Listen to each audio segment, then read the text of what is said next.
Miers un klusums vai ritms un rosība. Putnu čalas vai remonts pie loga vasaras rītā. Katram no mums ir savs wow moments. Lauciniekam, kad pilsētnieks ierauga traktoru uz ceļa, savukārt pilsētniekam, kad pazūd internets, nav pieejams ne Volt, ne Bolt un lieliskas kafijas krūzi arī vairs nav par rokai. Mēs esam tik atšķirīgi. Vai tiešām lauki mūsdienās ir tikai par gumijas zābakiem un malkas šķūni, bet pilsēta par sastrēgumiem un mūžīgo steigu? Iespējams, ka problēmas mums ir vienas un tās pašas. Mainīgi ir tikai dekorācija, putnu skaņas vai lifta mūzika.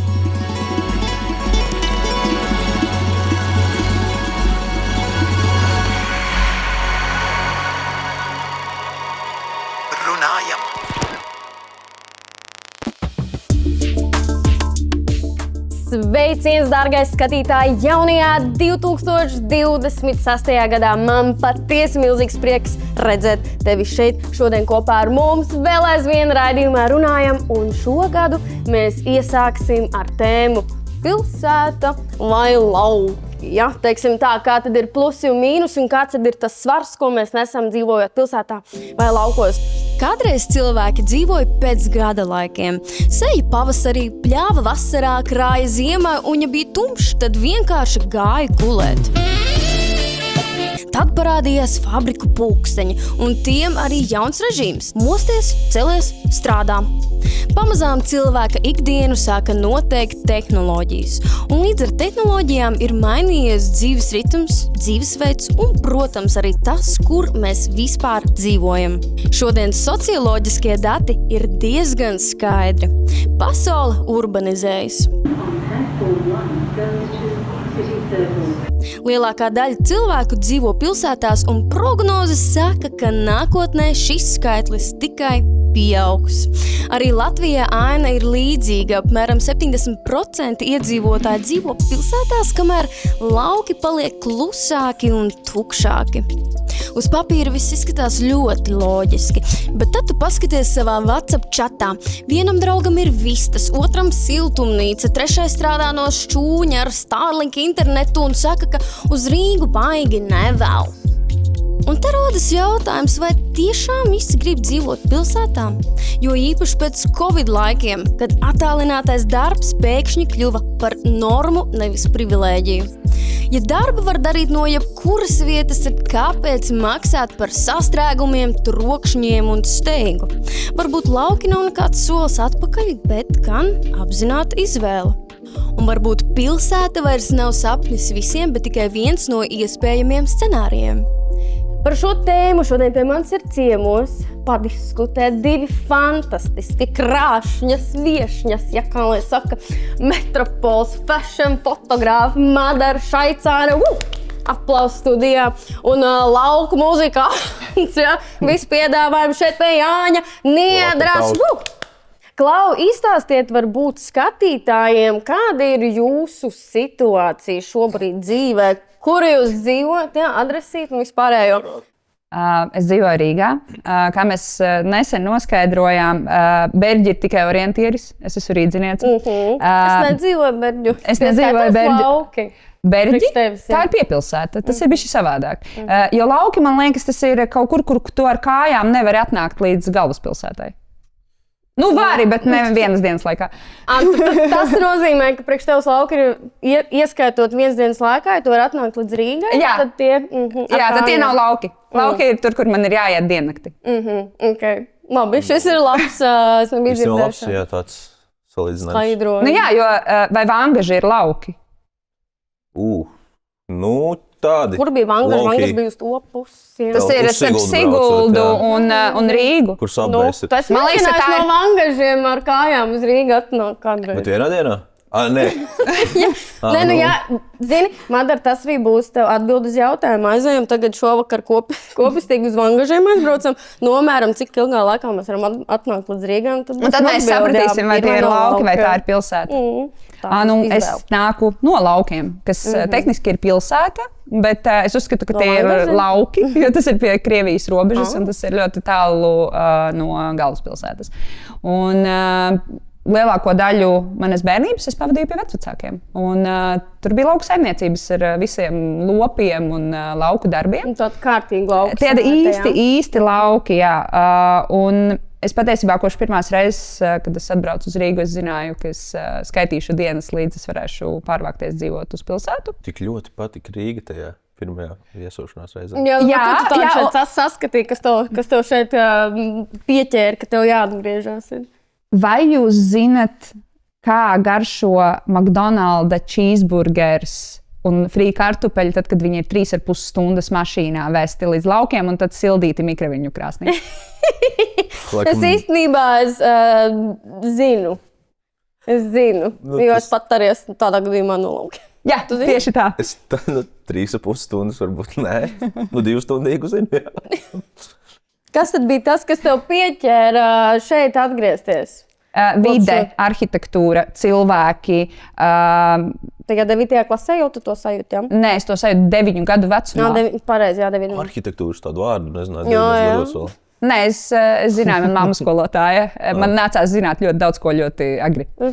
Bet man ļoti patika tā vide, un tur likās viss kaut kā bišķi skudrupūznī, kad ir tik daudz tās kustības. Jā. Un es noteikti, ja man ir sevi jāiepazīstina, es nesaku, es esmu latgaliete no Viļakas. Es saku, es esmu rīdziniece. Jo es vairāk jūtos piederīga šeit, neskatoties uz to, kur es esmu piedzimusi un uzaugusi. Tas saka īstenībā parasti, kad tos cilvēkus, kuri ir no Latgales vai vismaz ar saknēm Latgalē, parasti ļoti uzsver to pašu ar tādu lepnumu. Lepojas. Es nevis latvietis, bet es esmu latgalietis.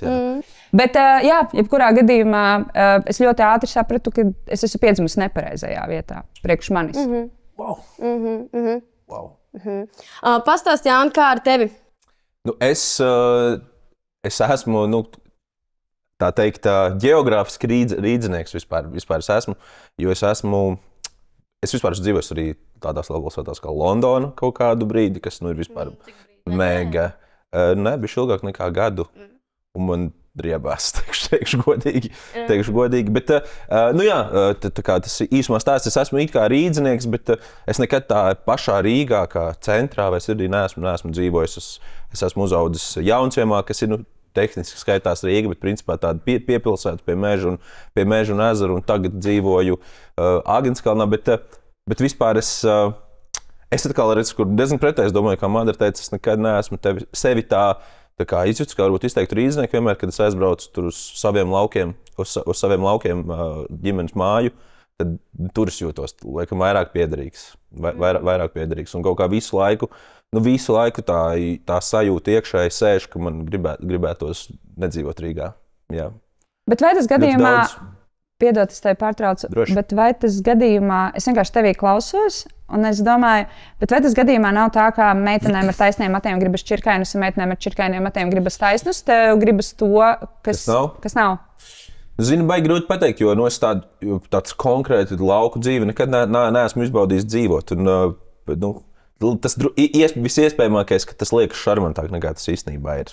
Tā droši vien būtu tā varbūt garā atbilde. Tas teiciens, citur zāle zaļāk ir. Tur pavisam noteikti ir zāle. Tur vispār ir zāle. Bet kaut kā vienmēr arī tajā Rīgā, tad, kad ir meklēt kaut kādu vietu, kur dzīvot, vienmēr meklēju dabas tuvumu. Un kaut kur tuvāk pašā epicentrā. Es nezinu, tas tā visiem var būt. Bet varbūt tā lauka dzīvošana nāk kaut kā ar vecumu, ar briedu.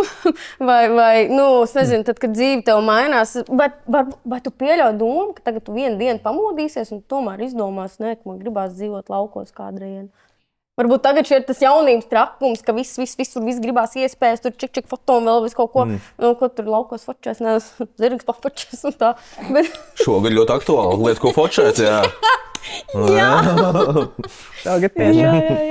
Patiesībā es pieļauju domu, ka manas domas var mainīties dzīves laikā ļoti daudz reizes. Bet vai tie būs lauki? Noteikti nē, vismaz tajā sapratnē, kādā es saprotu laukus.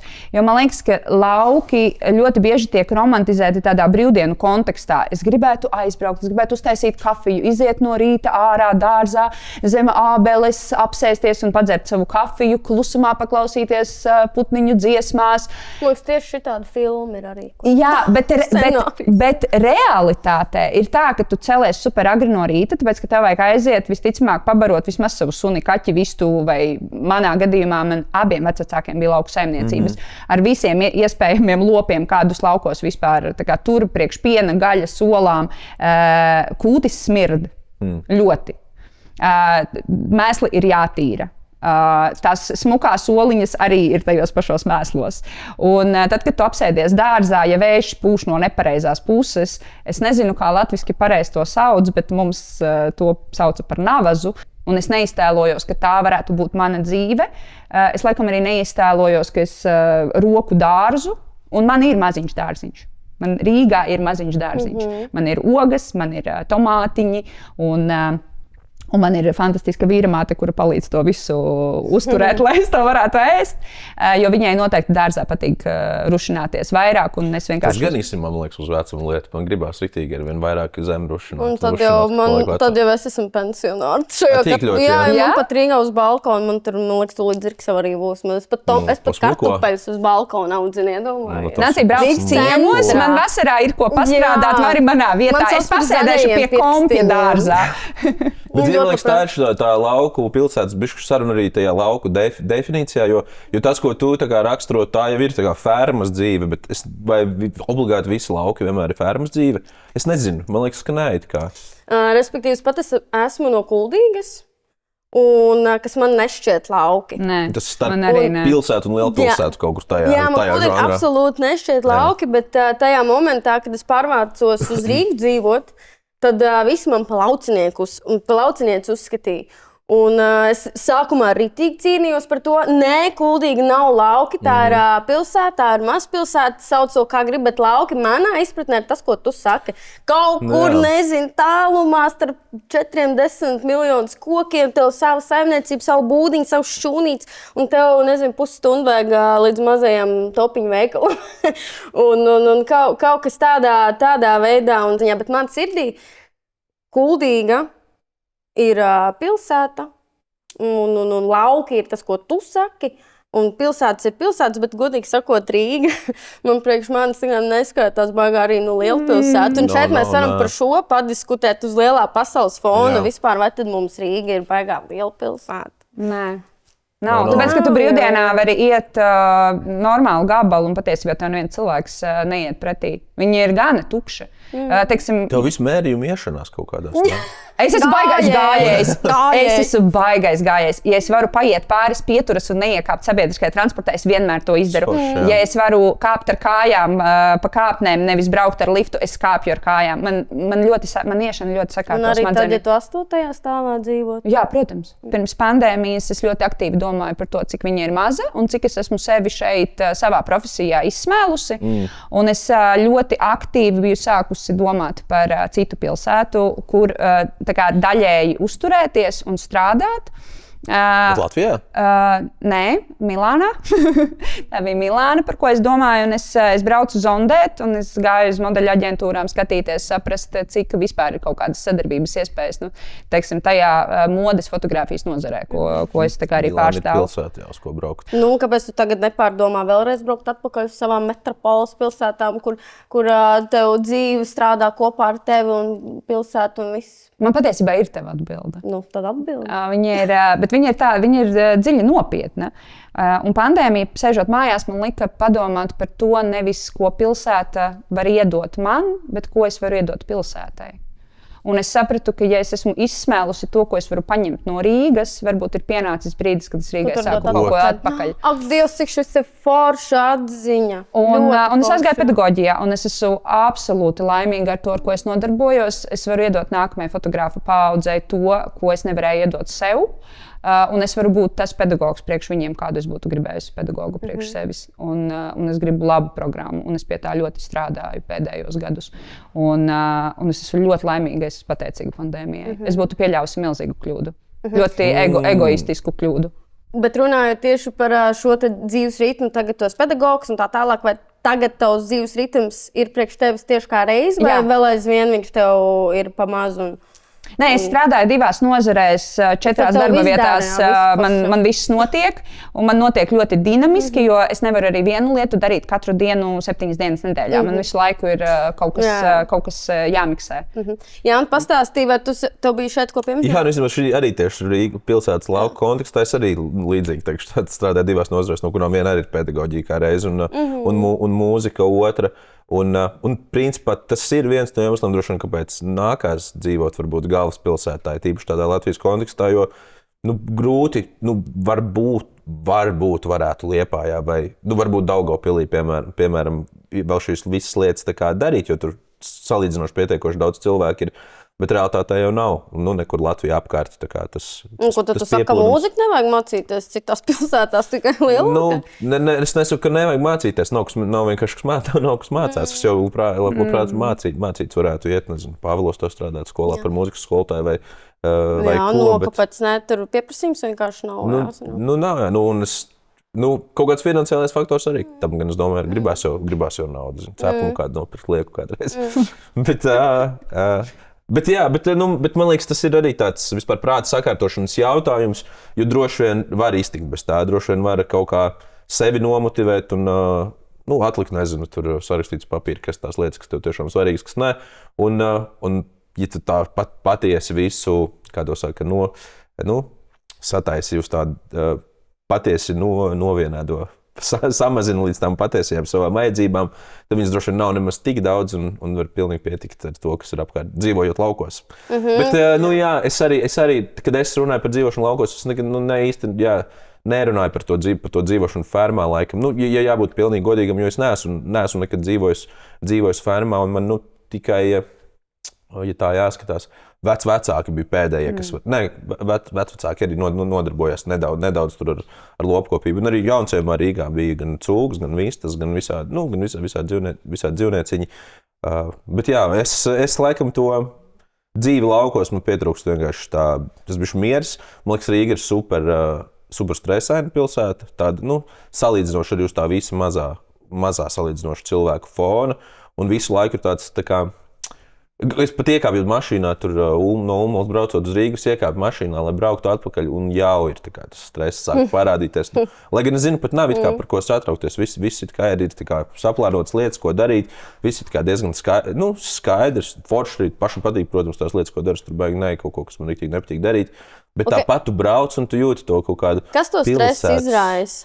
Ko tu varētu uzskaitīt, kas tev būtu tie triggeri kaut kādas lietas? Es nezinu, man liekas, ir Rīgā, droši vien tādā Rīgā dzīvojot, tu vairāk domā par to, kā tu izskaties droši vien uz kaut kāda pilsētas fona vai uz vispārējā fona. Tu droši vien vairāk uztraucies, ko par tevi domā.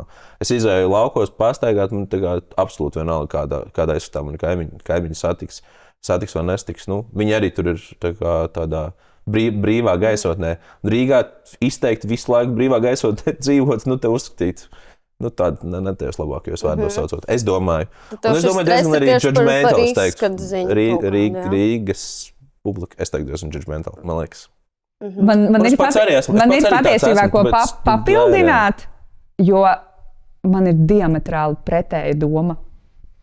Mums tas dara, jo man liekas, ka tā dzīve, ko es šobrīd klausoties tevī, man liekas, ka tā mazpilsētas dzīve patiktu. Ka tā pilsēta ir maziņa, ne īsti lauki, varbūt tā ir lauku māja, bet tu nepārvāktos dzīvot pie maniem vecvecākiem, piemēram. Un kūti netīrītu. Tas nav sapnis, pagaidām. jā, bet es uzaugu mazpilsētā, jo vecvecākiem bija šīs lauku saimniecības.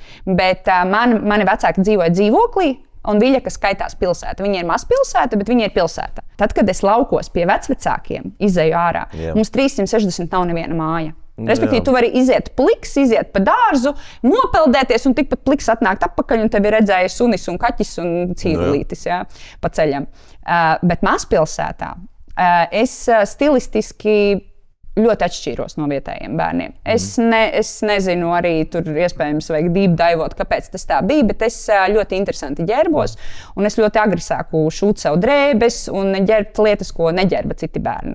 Un tad manai mammai, kā skolotājai, pēc tam direktora vietniecei, bija jāklausās par to, kā viņi atļauj man ģērbties, tā kā es ģērbjos. Bet tas ir tāds citādāka veida vērtējums, jo viņi salīdzina ar to, ka visi ģērbjās vienādi kā laukos, bet Rīgā tu jau vari ģērbties super stilīgi. Bet Rīgā tu vari ģērbties, bet mani neviens neģedžoja. Es atnācu uz Rīgu un es sajūtu, ka patiesībā ir cilvēki, kuriem patīk, kā es izskatos, un viņi grib būt mani draugi, un tiem, kuriem nepatīk, tie vienkārši iet man garām, varbūt kāds uzmet skatienu, bet patiesībā man bija sajūta, ka Rīgā visiem ir viena alga. Bet laukos es noteikti biju viens no tematiem, ko aprunāt, tīpaši vidusskolā. Un ne labākajā nozīmē, tāpēc, ka es netiku saprasta un pieņemta tajā vidē.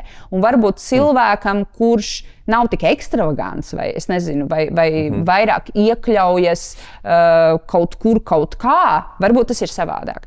Laikam negatīvākais, ko es esmu saņēmusi, ir tas, ka es ģērbjos puiciski, bet man ir pilnīgi vienalga, man ir ērti. Nav negatīvi, normāli. Nāci, kā tu ģērbies? Jo tu esi ļoti ekstravaganta. Jā, es nezinu, bet skaidrs, ka man kaut kāds viedoklis pieder vairāk tavā pusē, bet es saprotu tavu pusi, man liekas, bišķiņ no citas puses par to runā, nevis tieši par, tev bija tas, ka tieši laukos kaut kā brīvāk vari, es nezinu, tev, piemēram, tu esi tas krāšņais kolorītais, ka tu tā kā, nezinu, tītars saģērbies un tad mazpilsētā, vai tu tomēr vienkārši vairāk domā par to komfortu, ka trenūzenēs izej ārā un saplūst ar pārējo fonu, un tad tu jūties tādā ziņā. Es laikam arī baigi būt tā precīzi nenodefinēt tas, laikam, ko es domāju. Mēs ļoti tajā kaut kā fashion virzienā aizgājām un tieši modes virzienā. Tas nav varbūt tikai par to, kā ģērbjos vai tikai kā es izskatos. Nezinu, es piemēram pārstāvu mūziku, kas, man liekas, primāri ir tāda iekšējo, pašizpausmes māksla, kas nāk no kaut kādām iekšējām neredzamām lietām. Mode, pieņemsim, redzamā māksla, mūzika ir dzirdamā, kas mazliet citādāk izpaužās. Un tādā mazāk, ar cilvēkiem mazāk piesātinātā vidē, es noteikti varu būt vairāk, tā kā ir vieglāk būt pašam. Man vismaz tā ir. Bet tas ir arī subjektīvi. Jā, tas droši vien subjektīvi, un citiem noteikti ir, kurus nenormāli. Pa iedvesmām runājot, labākās iedvesmas divos brīžos, vai pēc kaut kāda 3 dienu bendera Rīgā, vai otra, kad es nedēļu esmu dzīvojis pie jūras, tā kā pilnīgā mierā. Tur ir tādi kaut kādi kontrasti. Bet tas vai nevarētu būt arī tādā ziņā atšķirīgs no cilvēka, vai tu esi ekstraverts, introverts, varbūt kaut kādā ziņā, pieņemsim, tev vajag to kņudoņu. Tu bez viņas nevari, kā tu pati saki, bet kā tev to vajag to kņudoņu, to bāzi visu laiku apkārt? Man pietiktu, es esmu mēģinājis sev pats noraksturot, man pietiktu viņu pāris reizes, varbūt mēnesī. Man katru dienu noteikti nevajag. Tad tev varētu būt tas, ka tā atgriešanās, teiksim tā kontekstā, uz laukiem vai uz mazāku kņudoņu ir kā atgriešanās atpakaļ pie sevis un laiks pārdomām un sagremot, kas ir noticis. Absolūti, jā. Tur tā kā nezinu, ticīgs, necīgs cilvēks, es tur saucu jūru pa savu baznīcu, piemēram. Tur var aiziet jūrā, izstāstīt visu, ko domā, ko jūti. Viens no biežākajiem iemesliem, kāpēc cilvēki pēkšņi saka, gribētu dzīvot laukos, ir pavisam vienkāršs dzīves ritms. Mazāk cilvēku, mazāk trokšņu un mazāk sajūtas, ka visu laiku kāds no tevis kaut ko grib. Klusāka vide bieži nozīmē arī zemāku stresa līmeni un mierīgāku prātu. Nevelti pētījumi rāda, ka vairāk dabas, tīrāks gaiss un mazāk piesārņojuma var uzlabot gan pašsajūtu, gan kopējo dzīves kvalitātes izjūtu. Kad apkārt ir daba, nevis reklāmas stendi, ķermenis vienkārši ieelpo dziļāk. Ir arī pavisam praktiska puse. Laukos par to pašu naudu, ko pilsētā samaksā par dzīvokli ar skatu uz kaimiņu sienu, bieži var dabūt māju ar zemi, pagalmu vai vismaz vietu, kur iziet ārā basām kājām. Un tad vēl visur tie cilvēki, neticēsiet, bet vietās, kur cilvēku ir mazāk, attiecības bieži vien ir tuvākas. Laukos kaimiņi biežāk pazīst viens otru, sasveicinās, palīdz izšķūrēt ceļu ziemā un reizēm pat tiešām interesēs, kā te iet. Tā ir kopienas sajūta, kuru pilsētā nereti aizstājas skatienu grīdā, kad stāv liftā un tikai simbolisks labdien garām ejot. Daudziem tieši šī cilvēciskā tuvība kļūst par galveno iemeslu, kāpēc lauku dzīve sāk šķist arvien pievilcīgāka. Madara, kurš ir tas moments un kādā veidā tu sagramo visu šo te procesingu sev, ko tu esi piedzīvojusi, un kurš ir tavā momentā, tavā situācijā tas brīdis, kur tu ar sevi iečakojies visā tajā kļudoņā, kā tu nenogursti vai kur tu proceso savas sajūtas? Mājās. Es to daru mājās, bet vispār es procesoju visu laiku, kamēr es uzņemu informāciju. Tā kā man nevajag uzņemt un tad aiziet kaut kur apsēsties un paprocesot. Man tas process notiek tā kā visu laiku. Bet manas mājas ir mans templis. Tā ir vieta, kur es gribu atgriezties vakarā, lai kāda man būtu diena. Es gribu atgriezties mājās. Tad, kad es tur ieeju, man liekas, ka man pilnīgi visas emocijas, visas stress vienkārši nodropo kaut kur pie kājām. Un man ir viss, es esmu mājās. Šis ir mans safe place. Un patiesībā tā māja var atrasties pilnīgi jebkur. Jo konkrēti mūsu mājai mēs paši flīzējām, paši taisījām. Kad tu zini katru stūrīti tavā mājā. Un tas ir tāds tavs roku darbiņš un gadu lolojums. Un tu tur esi sirdī ielicis, un tu tur nelaid cilvēkus, kuri tev nepatīk. Tu laid tikai tos, kas tev patīk. Bet jūs pirms tam runājāt par tusiņiem. Man ir jāatzīmē, ka lielpilsētas mūsu tusiņus es eju ar riņķi. Tā kā es neesmu tusētāja, man nepatīk tusēt. Man liekas, ka tas ir laika, es atvainojos, padiršana. Un es ļoti labprāt daudz daru un intensīvi darbojos, bet tam ir jābūt saistītam ar manu darbu un ar manu profesionālo darbību. Viss tas, kas ir laika deldēšana, man nedara. Okay, kā tu atpūties? Strādājot. Strādājot, arī atpūties? Jā. Tas ir ļoti interesanti. Jā, bet nav kaut kāds moments, ka tu nogursti. Jā, es no cilvēkiem nogurstu. Un tad es ar viņiem negribu runāt, bet tad es sēžu mājās, un tad es neeju ārā no mājām. Tad, kad es esmu gatava iet ārā no mājām, es uzģērbu smaidu, un es vienkārši esmu atpakaļ. Bet vai tev nav tā, ka tu no Rīgas arī tev vajag gribās pauzi paņemt un aizbraukt tajā uz laukiem, atpūsties tajā skaistajā atpūtā, ko tu iepriekš minēji. Tur kamīni iekurina, tur kociņos. Jā, tev tur džakūzīts ārā stāv, ko tu iekurina, tur kuba. Džakūzīts man nepatīk. Uz pirti es nemīlu iet. Es mīlu aizbraukt, satikt ģimeni, bet tā nav atpūta. Tā ir dinamiska runāšana. Tā ir dinamiska runāšana, kopīga ēst gatavošana, ņemšanās ar brāļa bērniem. Un tad tās ir 2 dienas. Un tad es braucu uz mājām, un es ļoti gribu atpūsties. Es gaidu pirmdienu, kad man būs jāstrādā, kad es apsēdīšos. Jo mans darbs ir ļoti saistīts ar to, ka es ļoti daudz laika pavadu pie datora. Un dators mani nespēja nogurdināt. Tas ir tā kā es esmu pati ar sevi un ar savu darbu. Un acis var nogurt, bet man nenogurst smadzenes. Bet man liekas, tā viena lieta, kas arī man šķiet, kāpēc es gribētu dzīvot laukos. Nedzīvot laukos, jo man liekas, tas ir kaut kā neveselīgi visu laiku tā močīt, vai kā tos teikt, strādāt, ka tev vajag to restartu. Vajadzētu, jo it kā, tas ir tā, ka tu visu laiku strādā līdz maksimumam, un tad izdari kaut ko tādu semī-mākslīgu, varbūt, ko tu ikdienā nedarītu, lai varētu atjaunoties arī. Es kā reiz gribu, jo es arī diezgan kaut kā pēdējā, īpaši šogad, kaut kā jūtos diezgan saguris, tur izsmēls sev, varbūt izdedzis nedaudz kaut kādās pāris darbos, ko es daru, un man liekas, tā nevajadzētu būt. Kā mēs sevi sargājam? Jā, ka pilsēta man nedaudz nodzina, jā. Bet kā mēs sevi sargājam? Es nemāku. Pieņemsim, man vajadzētu to coaching sesiju pie tevis. Par to, ka uz ballītēm varētu neiet, to es gribētu iemācīties. Jā, es arī alkoholu nelietoju. Starp citu, tas arī ir baigi labais enerģijas resurss. Tad, kad tev ir, kad tev vajag atpūsties, tad tu atpūties citos veidos. Tu tā kā, tā ir cita podkāsta tēma par to, ko es domāju par apreibinošām vielām, it īpaši par alkoholu. Bet tā ir vēl viena lieta, ko es esmu esmu sapratusi, ka kopš, un es jau sen viņu nelietoju, es jūtos daudz labāk. Un es sapratu, ka tas man vispār nepalīdzēja, un man likās, ka tas palīdzēja. Man likās, ka tas palīdzēja kaut kur atslābināties, bet beigās es sapratu, ka tas sačakrēja ļoti daudz ko. Bet par to lielo restartu runājot, tas pat nav tā, ka to ļoti vajag, tas vienkārši, ja tas sanāk, tā ir baigi foršā sajūta. Bet teiksim, jā, reizēm ir pa daudz. Un ir brīži, tīpaši, kad tu strādā freelancā, ka tev pēkšņi saskrien viss. Un tad es tur guļu 4 stundas pa nakti. Bet es zinu, ka tas ir periods. Un es zinu, ka tas pāries, un es ieiešu atpakaļ savā kaut kādā normālajā, kurš tāpat ir dinamisks, jo man to dinamiku vajag. Bet tāpat laikā es zinu, ka es freelancā varu paņemt vienu dienu, kurā es neatbildu nevienam, jo tā ir sestdiena vai svētdiena, bet es visu dienu editēju bildes. Un paralēli man iet Netflixā seriāls. Tā laikam ir tā mana atpūta. Jā, man laikam, kā jau es iepriekš teicu, es esmu nodzinusies, jo visu laiku man ir tāds, šajā te vienkārši esmu tajā visā, ja es pat neesmu ārā nekur, man atkal tas, ka man mājās, tas nav man nekāds templis, es tur tāpat visu cauri, nekas man tas nav, es tāpat tur visu cauri jūtu, un mans templis, es nezinu, tiešām ir pie kaut kāda koka, nezinu, pie bērns pavasarī sēdēt, tupēt un sūknāt bērns sulu. Tā ir manējā svētlaime. Jā.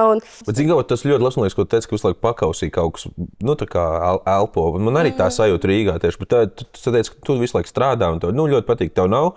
Tā laikam sajūta Rīgā, ka es pirms man arī savas mājas ļoti patīk un es tur jūtos labi, bet pat ja es apsēžos, skatos televizoru vai vienalga, liekas, ka es tā kā kaut ko nedaru. Visu laiku ir tāda sajūta, ka kaut kas netiek darīts. Un es pat nezinu, kas tas ir līdz galam. Bet jūs domājat, ka tā ir pilsēta? Es domāju, ka tiesam mēs... Es varu vispār pilnīgi vienalga, kas notiekās. Jo, ja man ir šī sajūta, viņa man ir jebkura. Jo te ir kaut kāda... Man tas ir pārmetums par to, ka man būtu kaut kas jādara, ko es nedaru, lai gan visus darbus nekad nevarēs izdarīt, vienmēr nāks jauni un jauni. Un tas, ko es esmu atradusi šajā jautājumā, bet es pie tā vēl strādāju, es nevaru teikt, ka es tagad varētu jums to palīdzēt, jo es esmu procesā. Jo tas ir tas iekšējais stress un tas dzinulis, kas visu laiku tev tā kā jāiet, jābūt vakardien gatavam, tagad tu nedrīkst apsēsties, tu nedrīksti to izdarīt, tu nedrīksti, tur tev ir jādara. Es zinu to sajūtu, bet beigās es esmu nonākusi līdz tam, ka tā sajūta ir manī, un es to nodaru pati sev. Un to nodara tur viss kaut kas arī apkārt, kas to ietekmē, bet tajā brīdī man ir vienkārši jāpasaka, kurš. Un tāds ļoti fundamentāls kurš par to, ka es nosaku. Kādā ātrumā es tagad to darīšu, ar kādu emociju es to darīšu. Jo darbaholisms arī ir slimība kaut kādā ziņā. Un man viņa patīk, bet viņai ir jābūt kaut kādās veselīgās robežās. Es pilnīgi tā kā vārds vārdā piekrītu, ko tu saki, tās izcils lietas, ko mācīties, bet es pavisam absolūti tā geogrāfiskā vieta, kurā es atrodos, to super ietekmē. Un es nevaru pilsētā. Es esmu mēģinājis tur entos veidus pirkt smukāku klādi, kurā pierakstīt kaut kādas lietas, ko nevajag darīt. Un tur tādā veidā vai pāriet kalendāru uz kompi, lai nav telefonā, izmantot dzīvo kalendāru. Visādas miljonas lietas, bet tas nekad nestrādā. Un es aizbraucu uz laukiem, es tiešām pastaigāju, stundu, maksimāli stundu gar jūru. Es jau tā kā zinu daudz skaidrāk, ko man vajag, ko man nevajag. Ko man vajag, ko man nevajag, ko es darīšu, ko es tagad nākamajā nedēļā gribu izdarīt, ko es gribu izdarīt priekš sevis, kuras tās lietas, kurām man nav tā kā jāuztraucās teikt, ka apkārtēji tur apvainosies vai neapvainosies. Es īstenībā tas, ko es šeit sadzirdu, man ir pilnīgi tieši tāpat kā tev. Ka ir nepieciešams šis me time, mans laiks, bet man ir grūti rast šeit tajā visā kņudoņā, jo es jūtu to auru. Un es arī savā templī esmu mēģinājis tur pirkt un visu kaut ko tur no sērijas, lai tik es justu to kaut kādu mieru, bet es tāpat šeit viņu nejūtu. Laikam es jau tādā default settingā jau sākuma iestatījumos esmu sev ielikus galvā, ka tas, kur es refrešojos un atjaunojos, ir tiešām jūtot saikni ar šo dabu. Es reāli tā kā pat spirituāli tur jūtos. Es citreiz pat teju un smaržoju lapas, un tas varētu iztīties arī ļoti jocīgi. Skrien glaudzi tos kokus un ņem un tur smaržoju tās lapiņas. Ko viņi lieto? Jā, un nezinu, pieskaros zemē, un tur sajūtu, un kaut kāds mantras savu skaitu, un kaut kāds šitāds tevi. Es reāli, man liekas, kad man personīgi jau ieprogrammēts galvā, kad es nāku no zemes, no dabas, un kaut kādu tad es arī atgriežos pie dabas un nonulējos, un kaut kā tā. Bet es iedomājos, ja es sev pēkšņi pārprogrammētu tā kā tu, varbūt es arī varētu strādāt. Jo, man liekas, tas ir tas, kas katram galvā ir. Skaties, tas beigās ir par to vaibu, ko tu gribi tajā vidē, kurā tu uzturies. Un skaidrs, vienkārši Rīgas vaibs iespējams nav tavējais, bet viņš ir šobrīd manējais. Jā, tā var būt. Un ja tu vaibo ar pilsētu, vai ar laukiem, vai ar mazpilsētu, vai ar metropoli, tu pulsē tai vienā ritmā, tad tā ir tā tava vieta, jo... Ja mēs runājam par laukiem un betonu džungļiem, ir taču cilvēki, kuri guļam rajonos dzīvo visu mūžu un uz centru nebrauc, jo tas ir tālu. Protams. Tas iemesls arī, kāpēc man varbūt Rīga nepatīk, lai gan nav varbūt tik daudz tās izvēles. Ir daudz. Uz Latvijas fona Rīga, droši vien vieta, kur ir visvairāk izvēles. Man ir tik daudz, ko izvēlēties, bet es vienmēr pārdzīvošu, ka es neesmu pamēģinājis visas tās pārējās lietas. Un tas visu laiku man ir iekšēji tramdi. Es tajos laukos esmu, tur nav tās opcijas. Jā. Es izmantoju visu, ko tā vieta vieglāk, dod. Ir tā vieta dod, un es esmu piepildīts. Es esmu maksimāli izdarījis to, ko tu vari darīt. Varbūt man tieši tas pats ir tā padomā, jo nogurdina tas, ka visu laiku tu domā par to, ko vēl, ko pamēģināt. Jā. Tas, ko es tevī sadzirdu, ka tas fear of missing out vienkārši dedzina ārā. Skatītājiem fear of missing out nozīmē bailes kaut ko palaist garām. Un tas droši vien man arī tas ir, kad es kaut ko daru, un es kaut ko izdaru, kas ir nākamais, vai ko vēl es varētu, un tad tu laiku domā un savācies, visu kaut ko vēl tik daudz sagrābies sev apkārt, un tad tu dzīvo laiku 10 miljonus atvērtos tabos sev galvā, un vienkārši trīc un purinies, un man dēļ tās rākas, piemēram, arī to grūti pateikt, ne, tāpēc es piekrītu visādām lietām dažreiz, kuras man beigās izrādās tik liela prieku nemaz nesagādā, un tad pašās beigās tās lietas, pieņemsim, nezinu, tur ļoti līdz pašam koram, tā teikt. Laukos man pilnīgi pietiek perfekta diena. Nezinu, perfekta pusstundu.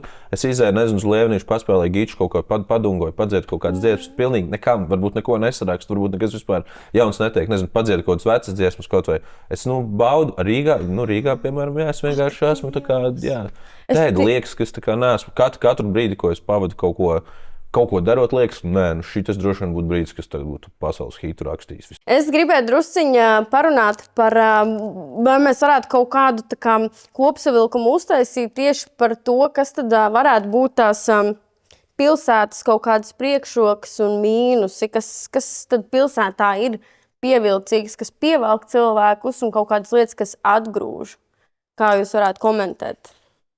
Tā ir tā kultūras dzīve, tās ir izstādes, tie ir koncerti, viņi šeit ir daudz vairāk. Jā. Es viņus gan neapmeklēju. Man, laikam, tieši konkrēti Rīgā teātris ir ļoti svarīga lieta. Man, ļoti, es jūtos tā kā nepiepildīts, ja es ilgāku laiku neesmu bijis teātrī kaut kādā, kā mūsu režisors / tagad jau politiķis nākamais lielais teica, ka latvietis visu laiku teātrī meklē to dvēselīti, tādu asariņu, ka man gribās aiziet uz teātri, nezinu, izraudāties varbūt tās. Un man liekas, ir arī ārpus Rīgas teātra Latvijā, bet Rīgā, protams, tas piedāvājums ir lielāks. Labi, bet kāpēc tu nevari dzīvot ārpus Rīgas laukos un tad braukā uz to teātri? Kāpēc tev jāatdzīvot tieši Rīgā? Tāpēc, ka tev ir 15 minūtes līdz teātrim aiziet. Nezinu, forši arī tā kā aktieri kādreiz uz ielas kādu redzēt, piemēram. Cik tu bieži aktieris redz uz ielas? Man vispār, teikšu, tā labākais draugs ir aktieris. Labi, jā, bet nē, tas jau nav tāpēc, ka es Rīgā dzīvoju, bet jā. Nē. Tā kultūras vide jau, vispār tā kultūras zona arī veido pilsētu kā kaut kādu tādu organismu. Un šķiet, ka, ja es dzīvoju Rīgā, es labāk varu izprast to, par ko ir domāts tā izrāde. Vismaz lielākā daļa tām izrādēm, ko esmu bijis, visticamāk, es tajā savā iekšējā galā kaut kādu korelāciju valku ar dzīvi pilsētā. Labi, bet skatieties, pieņemsim tagad, ņemam tur lielpilsētu. Ja mēs kategorizējam Rīgu kā lielpilsētu, tad tātad mums šeit ir kultūras dzīve plašāka un augstākā līmenī, tātad mums šeit ir darba iespējas augstākā līmenī. Teiksim, tā infrastruktūra plašāka un tā tālāk. Un vēl joprojām Bet vai nevar šo kaut kā apvienot un dzīvot ārpus Rīgas vai laukos? Un tad viss šīs kaut kādas lietas braukāt uz Rīgu un darīt. Gribu uz teātri, iesēdies autobusā vai paņem sev vāģi, iesēdies uz kaut nedēļu katru brauc šeit. Vilcienā no Ogres aizbraukt līdz centram ir tieši tikpat ilgi, kā man braukt ar trolejbusu no saviem berģiem, kas nav berģi, tā ir Rīga, bet pie berģiem. Bet man aizņem tieši tikpat daudz laika, cik manai pusmāsai ar vilcienu atbraukt no Ogres. Jā, tādā ziņā vai tiešām tā kā šie visi kaut kādi aspekti, ko mēs tikko runājām, ir tas, kāpēc dzīvot Rīgā? Nē, bet, protams, ka to var apvienot un kaut kā uztaisīt loģistiku, ka to var darīt visu laiku un regulāri. Bet man jau šķiet, ka cilvēkiem patīk tas, ka tu vari šitā, ka tev piezvana draugs un pasaka, zini, mēs ar sievu šodien netiekam uz teātri, bet stundas gribi aiziet. Un tu to vari izdarīt. Vai tev kāds, pieņemsim, saka, ka tu gribi iziet uz kafiju ārā pēc 15-20 minūtēm, es gribu ļoti ar tevi parunāties. To var izdarīt. Bet tu arī ārpus Rīgas mazpilsētās laukos var aiziet. Jā, bet šeit atkal tas cilvēku daudzums, man liekas, spēlē faktori, jo Rīgā droši vien tādas lietas notiek biežāk. Un arī, pieņemsim, man cilvēki ir arī svarīgi, lai gan man arī vajag tā kā būt prom no cilvēkiem. Jā. Jā, bet šie visi argumenti, ko tikko teicu, viņi jau, protams, ir apgāžami. Viņi ir apgāžami. Man liekas, vienkārši cilvēkam patīk, ka viņš var rīkoties ātri. Jā, respektīvi, tagad tieši tu ieskicēji to ātrumu, kad lielpilsētā ir viss sasniedzams tur pāris minūšu attālumā, tā teikt. Vai jūs varētu dzīvot? Par tevi jau mēs aptuveni saprotam, ka nē, bet vai tu varētu dzīvot vietā, kur nav šī sasniedzamība tik ātra? Absolūti mierīgi, jā. Noteikti. Nē, es vairāk to, ko es stāstīju par to pieejamību, es domāju, ka tas ir kā cilvēki domā un kāpēc izvēlās dzīvot Rīgā. Tas nav. Un kā tu domā? Es varētu mierīgi dzīvot vietā, kur tā kā nav sasniedzamība nekāda. Jā. Nē, es nezinu, sasniedzamība. Kur nav valta, kur nevar pasūtīt. Tā tas esmu dzīvojis. Pieņemsim, vasarā dzīvoju lielāko daļu. Ir mājās, lauku mājās. Tur nav līdz tuvākais veikals 10 km. Jā, un cik ilgi tu varētu tur arī tā visu dzīvi dzīvot? Vai tas ir tikai vasaras apkārt? Šķiet, ka varētu, jā.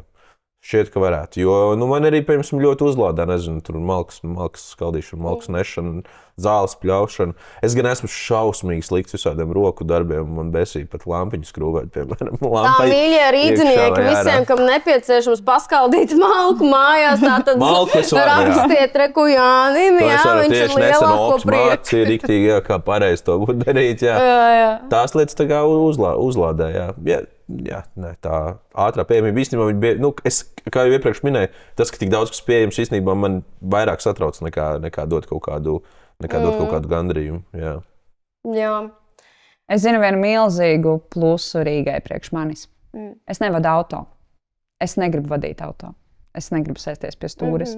Un tas, ko es atceros no manas lauku pilsētas dzīves, bija tas, ka, ja tev vajag nonākt līdz, piemēram, rajona centram, tev vajag atrast kādu, kam ir mašīna, tiesības, jo taksometri nav. Nepastāv. Ir starp pilsētu autobusi 2 reizes pa dienu, varbūt 3 reizes pa dienu. Tas nav tā kā Rīgā. Es varu paņemt taksi, es varu braukt ar sabiedrisko transportu.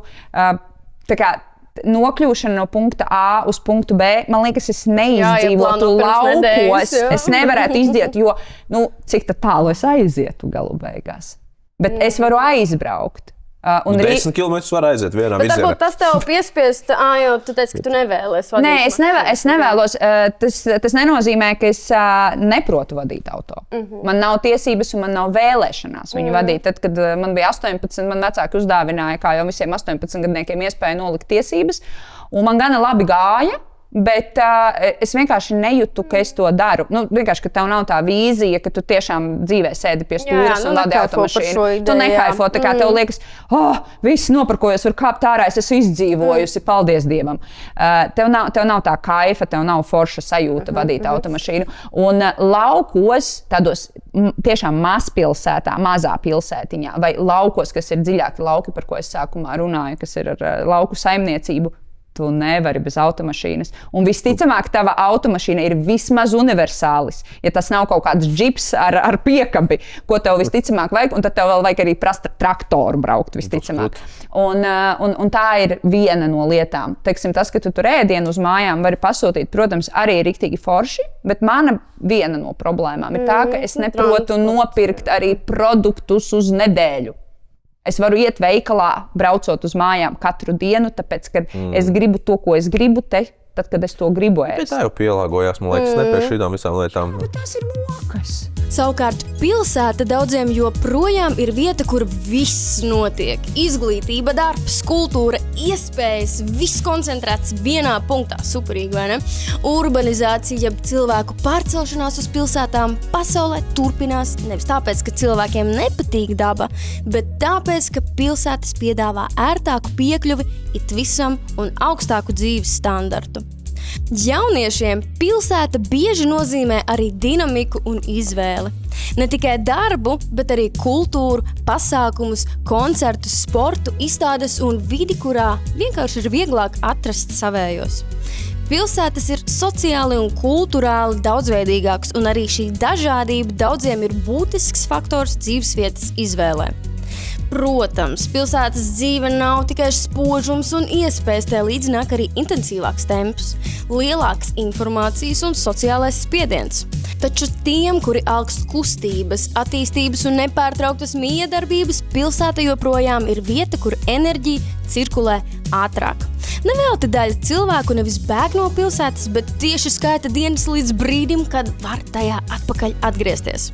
Man vēl aizvien liekas svarīgi parunāt par darbu un par pilsētu un par ārpus pilsētas, jo es zinu, ka ir ļoti daudz cilvēku, kuri dzīvo pilsētā, bet viņi gribētu dzīvot laukos, bet viņiem vienkārši darbs piespiež šeit būt, un tas arī, ko mēs šeit par to runājām. Es vēl aizvien gribētu pie šī pieķerties, un kā mēs varētu šo komentēt, vai tad tiešām tik ļoti grib tajos laukos dzīvot, un tev sirds tur valk, taču var kaut kā savu dzīvi pamainīt un pakārtot tam. Tu vari attālināt strādāt, tu vari izdomāt, ko tur darīt, jo es zinu arī daudz rīdzinieks, kas ir ritīgi Rīgas cilvēki, ir kaut kā jau uz to pašu mīļo Kuldīgi aizbraukuši un izveidojuši tur biznesu, kas tajā mazpilsētā nav. Līdz ar to tā varbūt ir priekšrocība aizbraukt uz kaut kādu vietu, kur nav tik attīstīts, lai tu varētu dot pilsētai. Jā, dot pilsētai. Jā. Ja mēs esam izsūkuši, ko mēs varam dot atpakaļ. Es esmu slikts cilvēks par šo jautājumu, jo es varētu mierīgi aizbraukt un dot pilsētai. Bet man sieva grib palikt Rīgā. Jā, ok. Nu, kāpēc sieva grib palikt Rīgā? Viņa saka, laukos nav ko darīt baigi. Nu, ko tur strādās? Nu, viņa arī modes industrijā darbojās. Un tad arī skaidrs, ja mēs dzīvotu tur, kur mums lauki ir tajā rietumu piekrastē, teiksim tā, katru dienu uz Rīgu tos 3 stundu braucienu droši vien nebrauks. Bet viņi nevar kaut kā to darbu pārcelt uz laukiem. Var jau, noteikti jau, visu jau var, attaisnojumu var atrast visam, tā 100% ir, bet es godīgi domāju, man liekas, vajag darīt to, ko kā sirds liek beigās, tu jau pats sev nemelo. Tu jau īstenībā zini, ko tu gribi, un meklēt iemeslus, lai kaut ko darīt vai kaut ko nedarīt, tas tā mākslīgi. Būs pienāks brīdis, kad mēs dzīvosim Rīgā. Tas ir tikai. Man gan aizdomas, ka tā būs Parīze vēl. Sauksim to pa laukiem. Studiju jau noteikti var, fotostudiju laukos taisīt un brauc pie tevis modelis. Protams, ka var laukos uztaisīt fotostudiju un var uztaisīt rīktīgi stilīgu fotostudiju un visu var izdarīt. Un manos laukos to starp citu viena sieviete ir izdarījusi, kas nav lauki, tie ir Balvi, kas nav mana dzimtā pilsēta, bet viņai ir fotostudija Balvos. Ir arī, kur māsīcei bija kāzas tur un bija vietējā fotogrāfa, kas bildēja un viss ir kārtībā, bildes ir labas. Tā kā tur ir tie cilvēki, tas nav par to, ka es nevarētu aizbraukt un uztaisīt stilīgu fotostudiju un ik pa brīdim lidot uz Milānu un bildēt modeles tur, atbraukt atpakaļ uz saviem laukiem un dārzā editēt bildes. Jaunais lidojums. Tieši tā. Un arī varbūt to var sarunāt. Kāpēc gan mēs nevaram pasapņot? Bet tas joks jau ir tajā, ka es negribu tais laukos dzīvot. Es nevarētu teikt, ka tas reģions Rīgā, kurā es dzīvoju, nebūtu lauki priekš manis patiesībā. Jo Rīga ir pilna ar nostūrīšiem, un viņiem pat nav jābūt pierobežā. Bet ir vēl joprojām mazie nostūrīši ar privātu mājiņām un dārziņiem un veciem ābeļdārziņiem, kuri vēl nav nocirsti un nav kaut kādas lielās būves sabūvētas, kur patiesībā tu šo savu lauku mieru un savas vistiņas arī vari turēt. Vēl viena tāda drusciņa tāda, man liekas, varbūt tāda smagāka tēma nekā mums bija iepriekšējās. Bērs, jā. Kur aizdevīgāk Rīgā vai laukos? Nē, tā ir tēma kaut kāda, vai dzīvošana laukos varētu kaut kādā, vai dzīvošana laukos varētu skatīties ar kaut kādas cilvēka prizmas, ka viņš varbūt tām nav pietiekami mērķtiecīgs un negrib neko dzīvē sasniegt un slings varbūt. Tas dzīvo laukos? Nē, skaties, piemērs. Es zinu, ir daudz tādu cilvēku, un arī man pazīstami kadri, kuri vienkārši dzīvo mazpilsētā, viņiem baigi neko nevajag, un tur darba nav, bet viņam ir ērti, jo viņi dzīvo pie vecākiem. Un tad neko īsti negrib baigi sasniegt, un it kā varētu uz Rīgu braukt, bet man bail no tā diskomforta izkāpt ārā, jo šeit esmu pie krūts, un man ir viss baigi forši un ērti, un man nekas nav jādara. Un tad vai caur kaut kādas tādas prizmas var skatīties uz to, kad cilvēki varbūt, kas paliek laukos dzīvot, varbūt, nezinu, slinki vai kaut kas tāds. Es tikai jautāju, es neapgalvoju. Man ir ko papildināt. Rīgas guļamrajonos ir tieši tādi paši cilvēki. Un 2 vecākiem ir 2 bērni, es un mans brālis, un mēs esam diametrāli pretēji. Es pēc pirmās izdevības aizlaidos uz Rīgu, un es neskatījos atpakaļ, un es esmu absolūti laimīga ar savu izvēli. Un mans brālis atbrauca studēt, un super ātri saprata, ka viņam Rīga neder. Viņš saka, ka viņam te ir visa pa daudz, un viņam vajag citu vidi, un viņš atgriezās uz laukiem, un viņš strādā, viņam ir ģimene, viņam ir 2 bērni, un tā kā mēs satiekamies, un mēs runājam, patiesībā tēma lauki un pilsēta mums ir viena no tēmām, kurām mēs parasti pieskaramies. Un pēdējā sarunā viņš kaut kā izteicās, ka viņš jūtas mazvērtīgāks, tāpēc, ka viņš dzīvo laukos. Ja no mūsu mammas perspektīvas, es esmu tas veiksmīgais bērns. Jā, jo tu esi izsitusies jo es esmu palikusi lielpilsētā. Tie ir mazvērti. Es šādi arī dzirdēju. Jā, un tad es sajūtu viņā to tādu, kad no sērijas tu esi tas vecākais veiksmīgais no sērijas bērns, un es te paliku laukos, un ko tad es strādāju ar mežiem. Pirmkārt, mans brālis pelna 2 reizes vairāk nekā es. Otrkārt, mans brālis ir 10 gadus jaunāks, bet viņš jau ir precējies, un viņam jau ir 2 bērni. Un man nav ģimenes, man nav bērnu. Man ir dzīves biedrs jau 17 gadus, bet mēs neesam precējušies, mēs neesam uztaisījuši kāzas. Un patiesībā, kas tad ir beigās tā vērtība, kas padara mūs par vērtīgiem vai mazāk vērtīgiem cilvēkiem? Jo dienas beigās es mīlu savu darbu, un mans brālis mīl savu darbu, jo viņam vienmēr paticis ir stūrēt, un viņam ļoti patīk daba, un viņš var zvanīt man, kad naktī viņi ved ārā tos mežus, viņš var zvanīt man video zvanīt un rādīt meža govis, baltas, veselu, tā kā baru.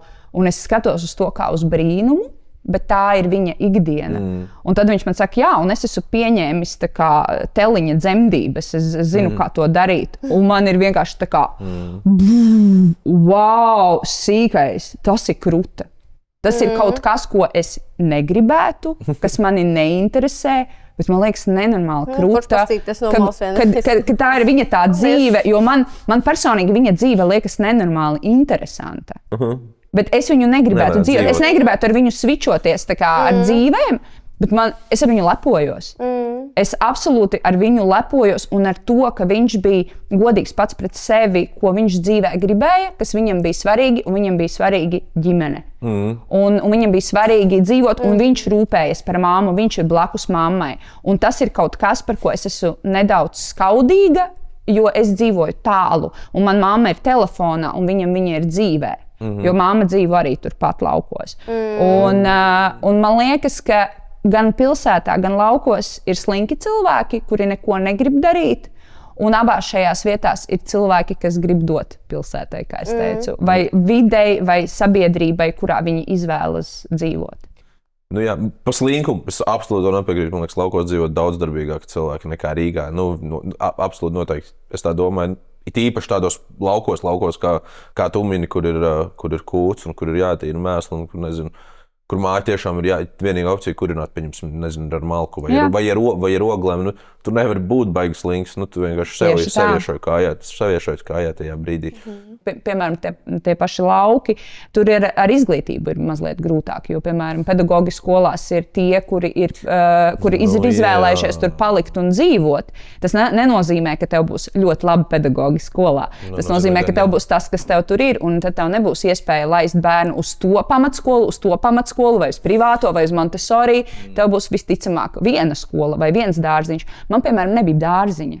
Es neesmu gājusi bērnu dārzā, jo tajā ciematā, kurā mana mamma strādāja par skolotāju, un viņai iedeva kā skolotājai dzīvokli, tur bija dārziņš, bet viņu likvidēja. Man liekas, es paspēju nepilnus 2 mēnešus iet, un ar to man dārziņš, piemēram, beidzās. Un mammai beidzās. Pietika, jā, un tad mamma bija spiesta mani vest pie vecvecākiem, un tad es dzīvoju šo lauku dzīvi. Tīri izglītības jautājumā, man liekas, tur diezgan vienos vārtos jādzīvo. Rīgā ir. Pilsēta, jā. Bet es bišķiņ varu tā kā paoponēt par to, ka es zinu, ka tajā pašā laikā, man pieņemsim, ir ļoti daudz draugu ar bērniem, un viņi tieši saka to, ka dzīve ārpus Rīgas ar bērniem ir 100% vienos vārtos daudz labāk, bet varbūt es nerunāju par laukiem tiešajā izteiksmē, bet tā kā ne Rīga. Līdz kaut kādam vecumam, vai ne? Jā, jo tāpēc, ka tur tev ir šī daba un viss tas un Vēncas krastā, un tajā pašā laikā tev ir dārziņi, uz kuriem nav jāgaida 5 gadus un jāreģistrējās. Jā, un labi, tev varbūt nebūs tā izvēle, tur Montessori vai kas, jā, par kuriem jāmaksā visiem, bet tur tev būs pieejams vismaz dārziņš publiskais. Un tāpat arī tur, nezinu, bērnus audzināt un kurā momentā tu viņus viens pašs sāc laist uz to skolu, bet Rīgā. Baigi čābīgs jautājums izglītība, man liekas, tieši šī, kur mēs tagad pieskaramies, jo skaidrs, ka tev būs tā kā vieta, nezinu, kur tu kādā, nezinu, ciemā vai mazpilsētā iet, bet tā būs tā tava vienīgā izvēle. Tas nenozīmē absolūti, ka viņa būs laba. Tāpēc tu iesi, tur būs kaut kāds skolotājs. Es nesaku, ka laukos ir slikti, ir brīnišķīgi, izcili, perfekti pedagogi, bet ne visur. Rīgā arī, protams, ne. Vienkārši Rīgā tu vari izvēlēties nest pie labā pedagoga. Bet vai ir tajā pašā laikā, te ir visur viss pilns? Cik es esmu dzirdējis, pat uz skolām no skolas nevar pāriet, ka tur jau viss pilns. Skolām, kādas ir tavas personīgās ambīcijas, droši vien izglītības tajā?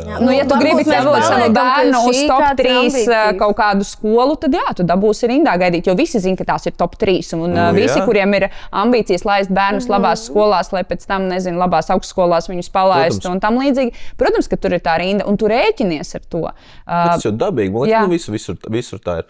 Es diezgan ilgi izglītības tajā sektorā arī strādāju, un es teiktu, kā līdz kaut kādai 4. klasē, visur Latvijā ir labi. Arī laukos, laukos arī ir izcili. Visur ir labi, bet pēc tam, kad sākas jau kaut kādas, tādas specializācijas, vai ka bērni izrāda kaut kādas intereses, ko tur grib darīt, nezinu, viens tur matemātiskāks, viens humanitārām zinātnēm vairāk balstīts, tad diemžēl paliek uz pāris pirkstiem saskaitāmas skolas, kuras tiešām piedāvā labas gan programmas, gan kursus. Nerunājot vēl tālāk par augstskolām. Jā, bet tas arī būtu lieta, ko risinātu vienkārši sakārtot tāda valsts infrastruktūra. Ja būtu pieejams, es arī bišķi politisks paliekšu uz podcastu no manas puses tagad. Es arī īstenībā esmu par lauku skolu slēgšanu, par to, ka ir iespējams, kad piedāvā vairāk autobusu, kad var aizbraukt uz, jebkuru tālāko ciemu pakaļ transports un aizvest bērnu uz vienkārši labu skolu. uz labu skolu. Nevis tikai, ja tas ir vienīgais arguments, ka tev skola ir blakus mājai, tas diezgan viegls arguments, ko apgāst, ka viņi visticamāk nebūs laba skola. Tad, jā. Bet skaidrs ir viens, ne lauki, ne pilsēta nav ideāla pasaule bez blakus efektiem. Abas nāk komplektā ar saviem plusiem un saviem bet. So I just found out that apparently a lemon isn't naturally occurring and is a hybrid by crossbreeding a bitter orange and a citron, which means life never gave us lemons. We invented them all by ourselves! Laukos dzīve var būt mierīga, plaša un zaļa, bet reizēm tas nozīmē arī, ka ārsts ir tālāk nekā kafijas aparāts, autobuss brauc vienreiz dienā un internets dažreiz vienkārši nevelk. Un tas ietekmē pilnīgi visu – darbu, mācības un vienkārši sasaisti ar apkārtējo pasauli. Savukārt pilsētā viss ir it kā rokas stiepiena attālumā. Darbs, skola, ārsti, pasākumi, bet par šo ērtību bieži jāmaksā ar nerviem. Troksnis, sastrāgumi, gaisa piesārņojums un cenas, kas liek padomāt divreiz. Un lai arī cilvēku apkārt ir daudz, vientulības sajūta pilsētā var būt pārsteidzoši spēcīga.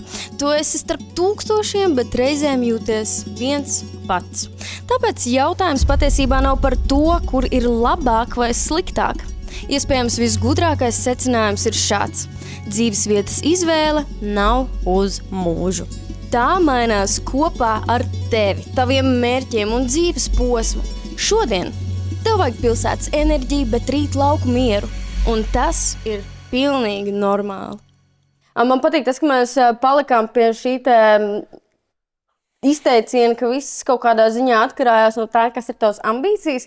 Un mans noslēdzošais jautājums varētu būt tas, ko jūs ieteiktu cilvēkiem, kas dzīvo ārpus Rīgas, mazpilsētās, laukos, un tajā pašā laikā nīt, ka mums te nav ko darīt, mums te nav ko aiziet un tā tālāk, bet viņi vienkārši kaut kādu iemeslu dēļ tur ir piesaistīti, vai nu viņiem tur ir īpašums, vai nu viņiem tur ir darbs, vai nu viņiem tur ir īpašums, darbs un vēl bērni skolās iet, un kur no ar viņiem tagad, pat ja viņi gribētu braukt uz šo Rīgas dzīvi, piemēram, ja?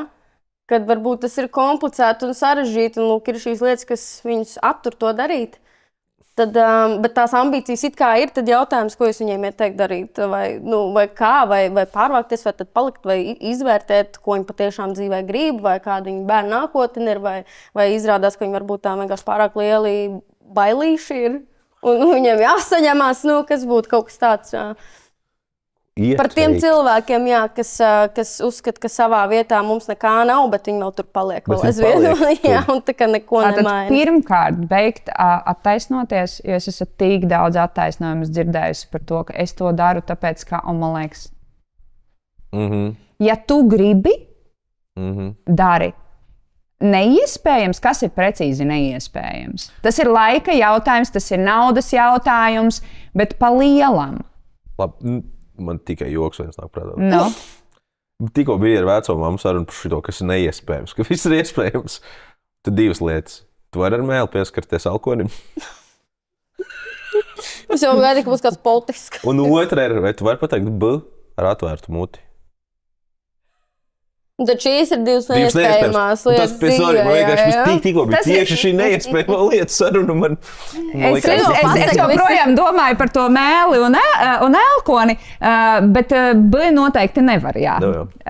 Un tad mēs varam palikt pie tā, ka tas ir tas neiespējamais. Tikai tas, jā. Bet es laikam par to, ko ieteiktu, man liekas ļoti labi Mādara sākumā, nevis, bet tu teici stāstīja vairāk par sevi, ka, tā kā pašam ar sevi ir jāpasaka, ko tev vajag un ko tu gribi, un nedarīt, varbūt, kā es, vai kā es saprotu, arī tu dari visu laiku sevi nosodi, ka tu nedari kaut kādu citu, nenosodi, vai vismaz tā kā pārdzīvo, ka kaut ko šaustu, es izdarīšu kaut ko citu, bet izvēlēs, ja tieši tas, kā tu saki, nezinu, kad dzīvo laukos, piemēram, bet saka, ka lielās iespējas ir Rīgā, bet tāpat nepārvācās, tad izdomā. Vai nu pārvācies tad uz to Rīgu, kur ir tās lielās ambīcijas, vai nu tad arī esi tāds lokāli patriots, kas uztais to savu mazpilsētu vai ciemu, vai pilsētu, piemēram, par kaut ko wow. Jā, un vēl viena, manuprāt, liela cilvēku problēma ir runāt, bet nedarīt. Un tas ir tas, ko es nevaru ciest cilvēkos. Es nevaru ciest, kad cilvēki runā, un tad viņi runā apkārt, un viņi sūdzās, un valdība ir slikta, un viņi nezina, kā darīt. Tu zini, kā darīt? Ej un izdari. Tā ir, jā. Tā kā mēs katrs varam izdarīt to, ko mēs varam izdarīt. Mēs neviens neesam perfekti, mēs visi pieļaujam kļūdas, mēs visi pieņemam nepareizos lēmumus, bet tad, kad tu saproti, ka tu esi pieņēmis to nepareizo lēmumu, pieņem nākamo pareizo lēmumu. Ja tu esi nepareizajā vietā, dzīvē, vienalga, pilsētā, laukos, ārzemēs, un tu saproti, ka tu uzdod jautājumu, ka kaut kas nav kārtībā, tad visticamāk kaut kas nav kārtībā. Un tad tālāk tas ir tavas bailes, tie ir tavi limiti, tie ir bloki, ko tu pats sev uzliec. Es uzaugu pilsētā, kurā tā domāšana bija apmēram, ko tad mēs taču no Viļakas.